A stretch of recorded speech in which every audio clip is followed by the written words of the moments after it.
Tem senti que tem falta de personal, mas mira, hopi holandês está cá no aeroporto, ponto na fronteira, mas o WAF quizás também e quizás também infraestrutura, mirando que tem mais e mais turistas, ampliação em um aeroporto, você está bom equipado para o futuro? Nós não estamos bom equipados, está flat out bizarro, nós estamos hoping nagelaten, pero nós solamente o governo da culpa de saque, pero a leiding de douane também da culpa de saque. Nós temos tekort aan personeel bastante grande, pero a trove problema que nós temos tá que quando bisa se botar leiding que está esconde com para motivo de outro tema não, na revista, dus não está tendo com atrás de cortina, agora quando por rekenen af o governo completamente budget. Que men aqui nós vimos que tanto leiding e governo tem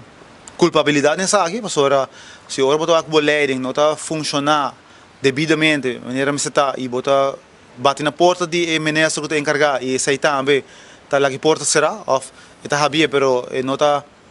toma passo não para corrigir certo coisa que também não rubes, então nós não está ave que men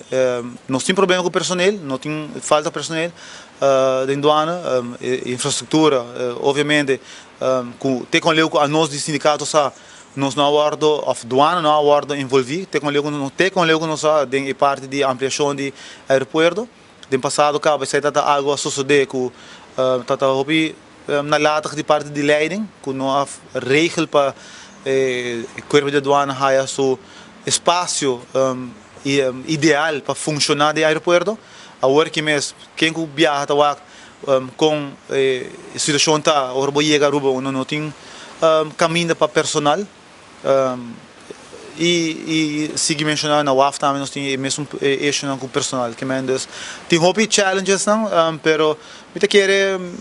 quase me pobis me popar para bestuur que nós está optimista e